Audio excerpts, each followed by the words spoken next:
gitu ya, bagaimana kita bisa menggambarkan proses bisnis umum ini dan juga membuat orang itu yakin bahwa your comments atau kepuasan konsumen itu akan kembali gitu ya, dan kita gunakan sebagai sesuatu hal untuk meningkatkan kualitas dari produk kita. Skema ini cukup menarik karena menggambarkan masing-masing gitu ya. Ini sangat umum. Tetapi yang saya perhatikan adalah komponen yang ada di dalam di dalam model ini, Mungkin yang pertama kali karena dia ada di tengah itu adalah values. Bapak di kelompok Bapak ini bagus gitu ya, low prices, high quality, and fast response. Saya tidak bermasalah dengan each of them gitu ya. Low prices bagus, high quality jelas bagus, fast response juga bagus. Tetapi akan muncul pertanyaan, bagaimana Bapak bisa mempertahankan high quality dengan low price? Karena ini tuh by nature itu biasanya dia akan berseberangan.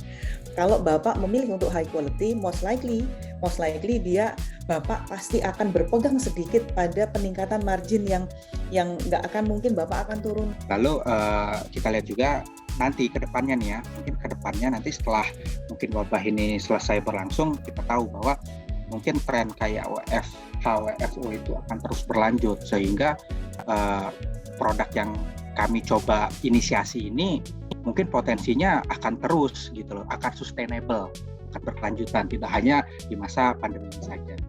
Namanya juga model bisnis, suatu bisnis yang kita tawarkan tuh nggak mungkin kalau kita menawarkan value yang Bapak sampaikan pada value proposition. Value itu ditawarkan ke siapa sih? Ke customer segment. Nah, tentu nggak bisa jalan sendiri kan Pak. Tetap harus kita butuh partnernya siapa? Nah, itu kita harus define itu Pak. Nanti ditambahin lagi. Oke, Pak, lalu berikutnya pada key resource. Tadi Bapak juga menyinggung tentang agreement. Tentang kelembagaan, itu juga harus masuk pada key resource, Pak.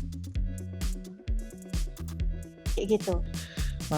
Membreakdown ide kita, saya kira itu membuat kita menjadi lebih bisa tahu sebenarnya kurangnya ada di mana. Dan ketika kita tahu kurangnya ada di mana, dengan memperhatikan semua konteks, baik itu konteks corporate secara keseluruhan maupun juga apa yang kita hadapi secara individual maupun kelompok, itu membuat identifikasi terhadap kelemahan, keunggulan, kemudian opportunity dan juga challenge yang mungkin akan muncul dalam yang terkait dengan ide Bapak Ibu semuanya, itu bisa menjadi semakin